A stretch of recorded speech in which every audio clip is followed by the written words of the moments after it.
নমস্কার, আমি বিশাখা। শুরু করছি বাংলার প্রাইম টাইম। আজ সন্দেশখালীর মানুষের জন্য খুব বড় দিন।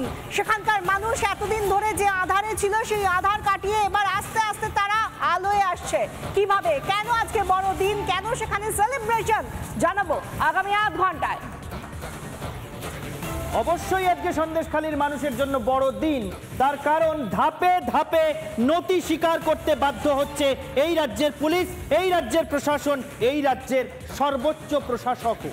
তার কারণ যখন বারবার এই রাজ্যের প্রশাসন বা পুলিশ অস্বীকার করছিল গণধর্ষণের অভিযোগের অস্তিত্বই, যখন তারা বারবার বলছিল কোনো অস্তিত্বই নেই, এরকম কোনো অভিযোগ তারা খুঁজেই পাননি, যখন প্রশাসনের তরফ থেকে এটা বলার চেষ্টা হচ্ছিল যে বানানো গল্প ছড়ানো হচ্ছে, সেই প্রশাসন, সেই পুলিশ এবার গণধর্ষণের ধারা যোগ করতে বাধ্য হলো।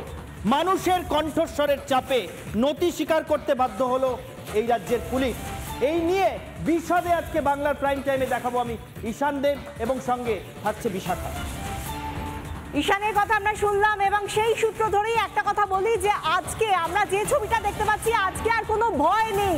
ভয় নেই মানে কিন্তু এমন নয় যে সমস্ত কিছু শান্তি ফিরে এসেছে সন্দেশখালীতে। আজকে সন্দেশখালীর মা বোনেরা বলছে দেওয়ালে তো পিঠ অনেকদিন আগেই ঠেকে গিয়েছে। এতদিন পর্যন্ত ঘোমটার আড়ালে নিজেদের রাখতাম, ভাবতাম কোথাও গিয়ে নিরাপত্তা বিঘ্নিত হবে, আরো হয়তো দেওয়ালে পিঠ থেকে যাবে, কিন্তু আজকে তারা ক্যামেরার সামনে তারা ঘোমটা তুলে বলছেন দেখুন আমাদের পরিচয়, আমরা অন্য কোনো জায়গার বহিরাগত নই, আমরা শুধু এদেশের এই সন্দেশখালীর বাসিন্দা, আমরা এই মা বোনেরা যারা দিনের পর দিন অকথ্য অত্যাচার সহ্য করেছি, কিন্তু আর নয়। এবার নিজেদের পরিচয় নিজেরা দেব। নিজেদের পরিচয়পত্র আছে, যে মুখ্যমন্ত্রী তাদেরকে প্রশ্ন করেছেন তারা বহিরাগত কিনা, তাকে একেবারে সসম্মানে তারা বলছেন সমস্ত পরিচয়পত্র আছে, আপনি আসুন, প্রয়োজনে আমরা আমাদের আধার কার্ড থেকে, ভোটার কার্ড থেকে, রেশন কার্ড থেকে সমস্ত পরিচয়পত্র দেব, শুধু আপনি আসুন। আর এই জায়গা থেকে যখন সন্দেশখালীর মানুষ ভয় থেকে তারা অকুত ভয় হয়ে যাচ্ছে, তাদের আর মনে কোনো ভয় নেই, তারা বলছে আমরা সমস্ত কিছু খুলে বলতে চাই, কি হয়েছে এতদিন ধরে, কিসের শিকার হয়েছি আমরা, সমস্ত কিছু রাজ্যের প্রশাসনিক প্রধানকে বলতে চাই। এবার আমরা দেখতে পাচ্ছি সন্দেশখালীর মানুষের মনে আর কোনো ভয় নেই, এবার সমস্ত ভয় শাসকের, সমস্ত ভয় রাজ্য প্রশাসনের। কিভাবে সেটা দেখছি, কি বিষয়ের মধ্যে দিয়ে তা প্রমাণিত হচ্ছে। আমরা গত শনিবার দেখলাম উত্তম সর্দার, তাকে চাপের মুখে পড়ে গ্রেফতার করা হলো। আর এই শনিবার মাঝখানে 7টা দিন বয়ে গেল, আন্দোলন চললো, 144 ধারা জারি করা হলো, সবকিছু হলো, কিন্তু তারা আন্দোলনটা চালিয়ে গিয়েছেন এবং যে চাপটা প্রথম দিন থেকে ছিল তা আজও রয়েছে। এবং প্রশাসন এবার সেই শিবু হাজরাকেও গ্রেফতার করলো। শুধু তাই নয়, উত্তম শিবুদের বিরুদ্ধে গণধর্ষণের অভিযোগ পর্যন্ত দেওয়া হয়েছে, সেই ধারায় মামলা রুজু হয়েছে। সেই জায়গা থেকে এবার প্রশাসন আরো একটা কাজ করছে, শাসক দল আরো একটা কাজ করছে। এতদিন ধরে তারা যে ধার নিয়েছিল, সেই শেখ শাহজাহান, শিবু, উত্তমদের ধার শোধের কাজটাও করছে কে? তৃণমূল কংগ্রেস। তাহলে ঈশান, আজকের দিনে দাঁড়িয়ে এটা কি বলা যায় শিবু হাজরাকে গ্রেফতার করা প্রশাসনের ঠক ঠক করে কাঁপার ছবিটারই অন্য রূপ? দেখো বিশাখা, এটা প্রশাসন যে চাপের মুখে নতি স্বীকার করছে, প্রশাসন যে মানুষের কণ্ঠস্বরকে ভয় পেতে শুরু করেছে, সেটা স্পষ্ট যেমন বোঝা যাচ্ছে, তার পাশাপাশি আরও একটা জিনিস বোঝা যাচ্ছে বিশাখা, আরও একটা জিনিস বোঝা যাচ্ছে যে সন্দেশখালীর ভয় ভাঙছে। ভয় ভেঙে সন্দেশখালী আগেই বেরিয়ে এসেছিল, ভয় ভেঙে সন্দেশখালী এই শেখ শাহজাহানের শাগরেদদের লাঠি ছোটা নিয়ে রাস্তায় নেমে তাড়িয়ে দিয়েছিল। ভয় ভেঙে সন্দেশখালী প্রতিবাদের আগুন জ্বালিয়ে দিয়েছিল গোটা এলাকায়।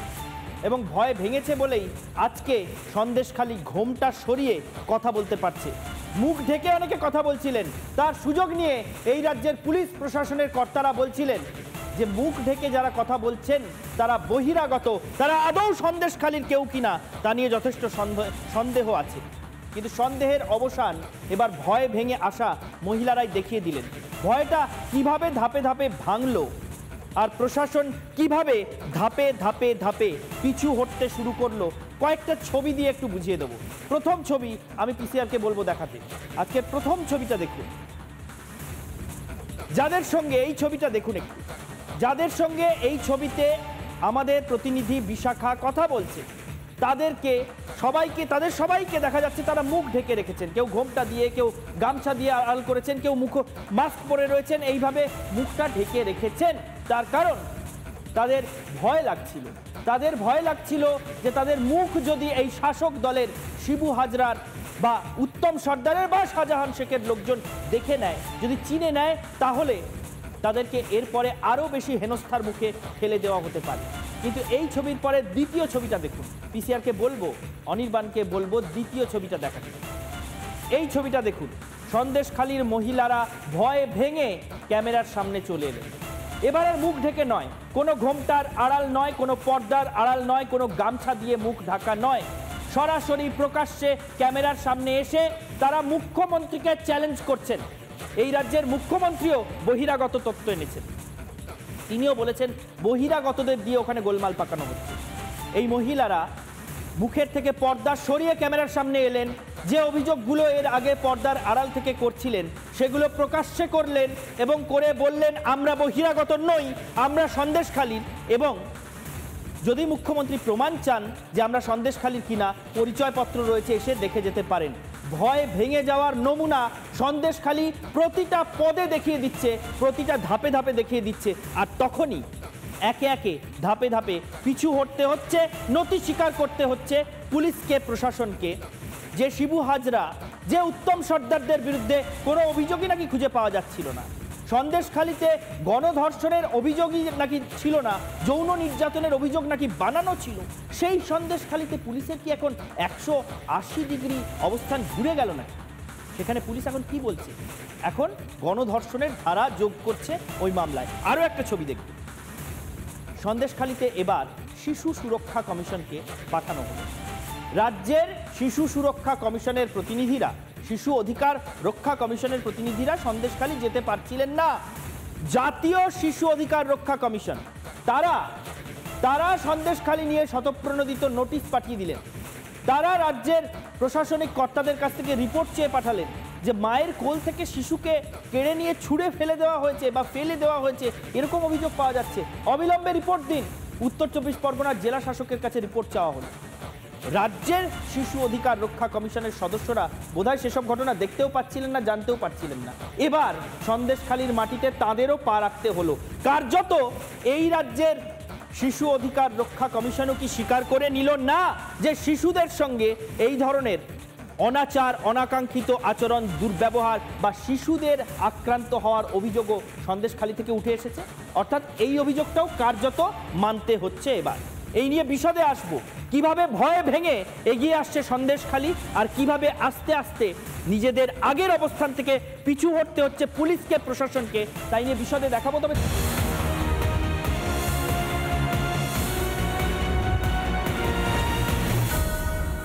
সন্দেশখালীতে এখন যা কিছু ঘটছে, সন্দেশখালীকে ঘিরে এখন যা কিছু ঘটছে, ঘটনা প্রবাহ যেদিকে মোড় নিচ্ছে সেটা খুব মসৃণভাবে হচ্ছে এমনটা ভেবে নেওয়ার কিন্তু কোনো কারণ নেই। এখনও সন্দেশখালীর মানুষের উপর চাপ সৃষ্টি করার চেষ্টা চলে যাচ্ছে। আজও আমাদের প্রতিনিধিরা সরেজমিনে ছিলেন সন্দেশখালীতে, আজও সেখান থেকে মানুষের কণ্ঠস্বর তুলে এনেছে রিপাবলিক বাংলা। যদিও উত্তম সর্দার অ্যারেস্ট হয়েছে, যদিও উত্তম সর্দারের নামে গণধর্ষণের ধারা যোগ হয়েছে, যদিও শিবপ্রসাদ হাজরা অ্যারেস্ট হয়েছে শেষ পর্যন্ত, শাহজাহান শেখ এখনো বাইরে, কিন্তু এত কিছুর মাঝখানে পুলিশ সমস্ত কিছু ভুলে গিয়ে দোষীদের একেবারে উপযুক্ত শাস্তির ব্যবস্থা করার জন্য পুলিশ উঠে পড়ে লেগেছে, এমনটা সন্দেশখালীর মানুষ কিন্তু এখনো বিশ্বাস করতে পারছেন না। তার কারণ তাদের সঙ্গে অন্য ঘটনাও কিন্তু ঘটে যাচ্ছে এর মধ্যেই। রাজ্য পুলিশের ডিজি সাংবাদিক সম্মেলন করে একরকম আশ্বাস দিচ্ছেন, বসিরহাটের এসপি তিনিও সাংবাদিক সম্মেলন করে আশ্বাস দিচ্ছেন মানুষ ন্যায় পাবেন। কিন্তু সন্দেশখালীতে রাতের অন্ধকারে বা অনেকের চোখের আড়ালে এখনো অনেক চাপ সৃষ্টির খেলা নাকি চলছে। সন্দেশখালীর মানুষ তেমনই বলছেন। আমার সহকারী সঞ্চালিকা বিশাখা, সেও আজকে সন্দেশখালীতে ছিল। অনুপম আমাদের আরেক প্রতিনিধি, সেও সন্দেশখালীতে ছিল। সরেজমিনে কি প্রতিবেদন তারা সেখান থেকে তুলে এনেছে একবার দেখে নিন। সন্দেশখালী জুড়ে এই মুহূর্তে থমথমে একটা পরিবেশ, আতঙ্কের পরিবেশ। মাঝের পাড়ায় রয়েছে পুলিশ, এখানে ডেপ্লয়েড রয়েছে, পুলিশ এখানে মোতায়েন রয়েছে। এই এলাকা থেকে একটা অভিযোগ পেয়ে আমরা এখানে এসেছি। রাতের বেলায় কেউ বা কারা এই এলাকায় আসছেন এবং এখানে এসে সাধারণ গ্রামবাসী যারা আন্দোলনকারী রয়েছেন একটা বড় অংশের লোককে এখানে ধমকানো চমকানো হচ্ছে। আপনার বাচ্চাকে এভাবে সন্ধ্যেবেলা রাত্রিবেলা তারা জঙ্গলে গিয়ে লুকিয়ে আছে, 6 বছরের 10 বছরের বাচ্চা, কি হচ্ছে এখানে? আপনারা কি পুলিশকে বলেছিলেন? পুলিশ প্রশাসন দাঁড়িয়ে ছিল ওখানে দাঁড়িয়ে দেখেছে, কোনো কিছুই বলেনি। পুলিশ ওদের সঙ্গে উত্তম সর্দার, শিবু হাজরার মানে স্লোগান দিয়ে যাচ্ছে, তাড়িয়ে আমাদেরকে আসছে, বাচ্চা কাচ্চার উপরে হামলা করছে। ওখানে প্রশাসন দাঁড়িয়ে দেখছে, কোনো পদক্ষেপ নেই। এটা কতদিন আগের ঘটনা? এটা 5 তারিখ বুধবার। আমরা মানুষের কথা শুনলাম, মানুষ আজকের দিনে দাঁড়িয়েও, তখনও পর্যন্ত মনে রাখতে হবে শিবু হাজরা গ্রেফতার হয়নি। আজকের দিনে দাঁড়িয়েও তাদের ওপর যে অকথ্য অত্যাচার, এই 7ই ফেব্রুয়ারি অর্থাৎ সেই বুধবার, যে বুধবারের রাতের ঘটনা আমাদের নাড়িয়ে দিয়েছিল গোটা দেশকে, সন্দেশখালী কাণ্ড, সেই ঘটনার পরে তার কয়েকদিন পরেও তার বাচ্চাদেরকে মহিলা বলছেন কিভাবে মেরে তুলে নিয়ে যাওয়া হয়েছে এবং সে ভয় তারা কোথাও গিয়ে জঙ্গলে আশ্রয় নিয়েছে। কিন্তু আজকে যখন শিবু হাজরাকে গ্রেফতার করা হলো, তার আগে উত্তমকে গ্রেফতার করা হয়েছে, সেই জায়গা থেকে মানুষের ভয় কাটছে আর প্রশাসনের ভয় বাড়ছে। এই ছবিটাই তো স্পষ্ট হচ্ছে। অন্তত প্রশাসনিক যে পদক্ষেপগুলো সেগুলো তো সেই কথাই বলছে। কিন্তু আজকে যে শিবু হাজরাকে গ্রেফতার করা হয়েছে তা নিয়ে কি আদতে সন্দেশখালীর মানুষ তারা খুশি? তারা কি কোথাও গিয়ে এতটুকু স্বস্তি পাচ্ছেন? তারা কি আদতে খুশি? তারা কি মনে করছেন যে না, এতদিন ধরে যে অত্যাচার হয়েছে, যে অনাচার হয়েছে তাদের ওপরে, সেই অনাচারের কি এবার শেষ হলো, সমাপ্তি হলো? তারা কি সেইভাবে আশায় বুক বাঁধতে পারছেন? কি বলছেন সন্দেশখালীর মানুষ? শিবু হাজরার গ্রেফতারি পর শুনুন।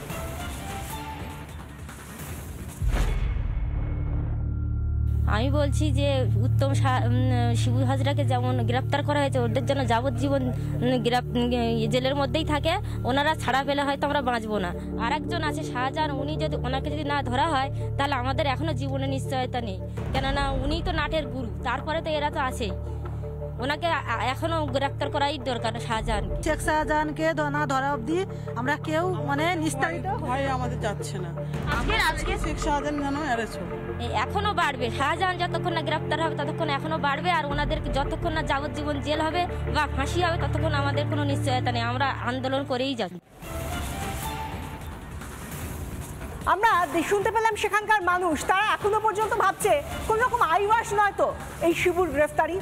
কিন্তু প্রশাসনের যে টনক নড়েছে, সব থেকে বেশি করে নির্দিষ্ট করে বলতে গেলে পুলিশ প্রশাসনের যে টনক নড়েছে সেটা কিন্তু এবার একেবারে জলের মতো পরিষ্কার। কিরকম? আমরা কি দেখতে পেলাম? শিবু হাজরা, এই উত্তম সর্দার, এদের বিরুদ্ধে এতদিন ধরে মহিলাদের অনেক অভিযোগ ছিল, কিন্তু ধর্ষণ যে হয়েছে সে কথা কি কেউ মানছিল? এবার তো গণধর্ষণের ধারা দিতে বাধ্য হলো পুলিশ। কি বলছেন এই বিষয় নিয়ে বসিরহাটের এসপি? শুন।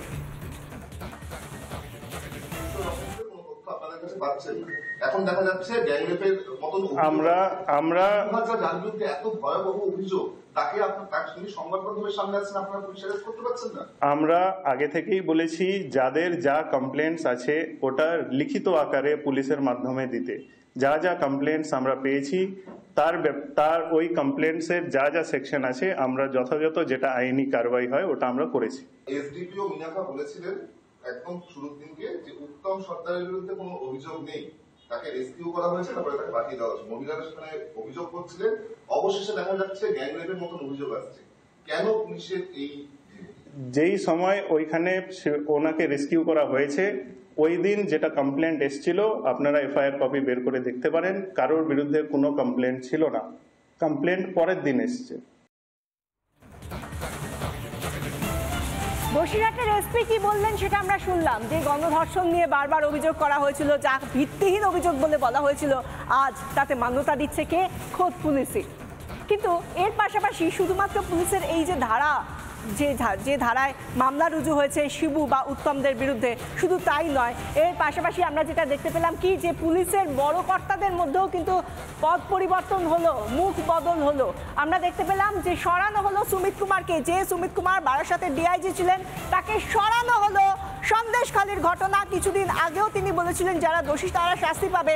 আজ তিনি নিজের পদেই আর নেই, তিনি বারাসাতের ডিআইজি পদ থেকে তাকে সরিয়ে এবার কাকে আনা হলো? ভাস্কর মুখার্জিকে বারাসাতের ডিআইজি পদে স্থলাভিষিক্ত করা হলো। নতুন ডিআইজি হলেন ভাস্কর মুখার্জি। আগে ছিলেন বারাসাতের ডিআইজি সুমিত কুমার, এবার সেই জায়গায় এলেন ভাস্কর মুখার্জি। অর্থাৎ যেটা আমাদের পয়েন্ট, যেটা আমরা বলছিলাম ঈশান, যে কোথাও গিয়ে এবার দিনের আলোর মতো চিত্রটা পরিষ্কার হয়ে যাচ্ছে যে এতদিন ধরে যে মানুষগুলো কখনো দেখেছি আমরা সন্দেশখালী থানার বাইরে বিক্ষোভ দেখিয়েছেন, তারা একটাই কথা বলে গিয়েছেন, এতদিন ধরে এত অত্যাচার, বছরের পর বছর ধরে অত্যাচার, কখনো মুখ ঢেকেছেন, কখনো মুখের আড়ালটা থেকে বেরিয়ে এসেছেন, কিন্তু তারা এতদিন ধরে যে অভিযোগটা করছিলেন সেই অভিযোগটায় এবার শিলমোহর দিতে বাধ্য হচ্ছে খোদ প্রশাসন। ঈশান, অর্থাৎ প্রশাসন ডিআইজিকে সরালো, প্রশাসন গণধর্ষণের ধারা যোগ করলো উত্তম শিবুদের বিরুদ্ধে। উত্তম সর্দারের পরে শিবু হাজরাও গ্রেফতার হলো। আর পুলিশ সুপার প্রেসমিট করে সাংবাদিক সম্মেলন করে কি বলছিলেন সেটাও শুনলাম, যে আপনাদের যা অভিযোগ আছে সব বলুন, আমরা সব অভিযোগ নেব। এর আগে সন্দেশখালীর মানুষ অভিযোগ করছিলেন যে পুলিশের কাছে গেলে পুলিশ শাহজাহানের কাছে পাঠিয়ে দেয়, আর শাহজাহানের কাছে গেলে সে শিবুর কাছে পাঠিয়ে দেয়। এখন পুলিশ সুপার প্রেসমিট করে বলছেন আসুন, কি অভিযোগ নিয়ে আসুন, আমরা সব শুনতে প্রস্তুত। এ তো গেল প্রশাসনের পিছু হটার কাহিনী। আখ্যান আরও আছে, এই রাজ্যের শাসক দল তাদের তরফ থেকেও এবার বোধহয় পিছু হটার পালা। নারায়ণ গোস্বামী উত্তর 24 পরগনা জেলা পরিষদের সভাধিপতি এবং অশোকনগরের বিধায়ক, আর পার্থ ভৌমিক এই রাজ্যের মন্ত্রী, সেচ মন্ত্রী, তারা যাচ্ছেন সন্দেশখালী। কি জন্য না, উত্তম শিবুদের যে ধার দেনা রয়েছে, যারা উত্তম শিবুদের কাছ থেকে টাকা পাবেন তাদের টাকা শোধ করতে তারা যাচ্ছেন, ধার দেনা শোধ করতে। তোলা তুলেছিল সেটা বলতে বোধহয় ভয় লাগছে, এখন টাকা মিটিয়ে দিতে যাচ্ছেন জেলা পরিষদের সভাধিপতি এবং রাজ্যের মন্ত্রী। আমাদের প্রতিনিধি পিঙ্কি ঘটনাস্থল থেকে প্রতিবেদন তুলে এনেছে, দেখব।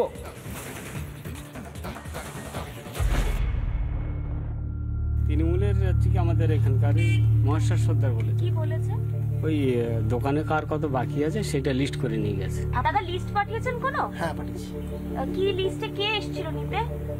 লিস্টে আমাদের দোকানের থেকে ব্যবসায়ী কমিটি থেকে দেওয়া হয়েছে। হ্যাঁ লিস্ট দেওয়া হয়েছে তো। কিসের লিস্ট ওটা? ওটা হচ্ছে পয়সা, বিলে পয়সার লিস্ট।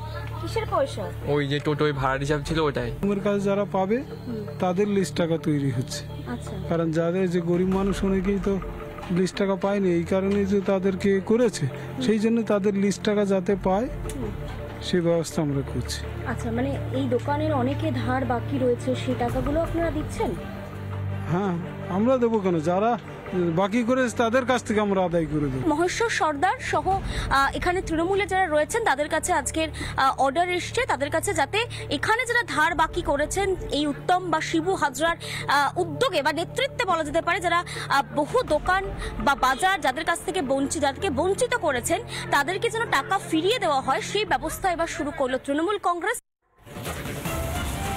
শুধু এই কাহিনী নয়, আরও কাহিনী আছে সন্দেশখালীর ভয়ে ভেঙে বেরিয়ে আসার। একদিকে শাসক দল যাচ্ছে কোট আনকোট দেনা শোধ করতে, সভাধিপতি যাচ্ছেন, জেলা পরিষদের সভাধিপতি, রাজ্যের মন্ত্রী দুজনেই যাচ্ছেন। অন্যদিকে সন্দেশখালীর মহিলারা যাদেরকে মুখ্যমন্ত্রী দাগিয়ে দিচ্ছিলেন বহিরাগত বলে, তারা কিভাবে পর্দার আড়াল সরিয়ে বেরিয়ে এসে ক্যামেরার সামনে কথা বললেন সেই প্রতিবেদনও একবার দেখে নেব।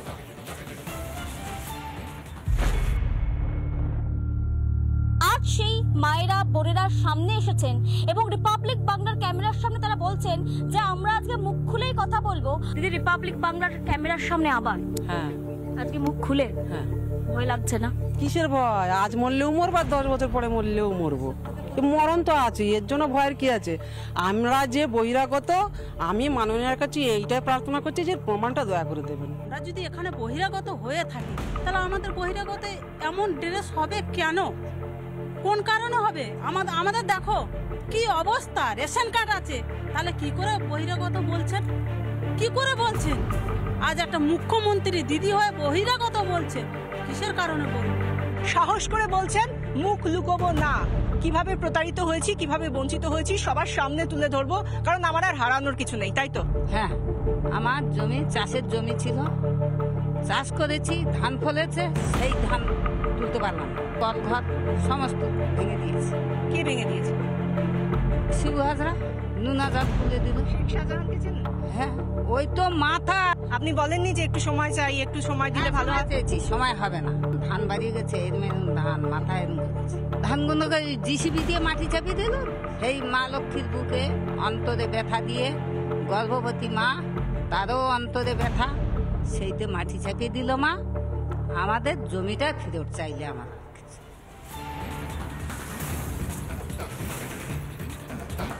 যে মানুষগুলো আজকে এসে বলছেন যে তাদের সমস্ত পরিচয়পত্র রয়েছে, তারা সেখানকার বছরের পর বছরের বাসিন্দা সন্দেশখালীর, সেই মানুষগুলোকে মাননীয় মুখ্যমন্ত্রী, ম্যাডাম মুখ্যমন্ত্রী, তিনি বিধানসভা থেকে দাগিয়ে দিয়েছিলেন তারা নাকি বহিরাগত। আচ্ছা, একবারও কি ভেবেছিলেন যে এই মানুষগুলো, এই মহিলারা আদতে এই ঘোমটার পেছনে মুখটা কাদের?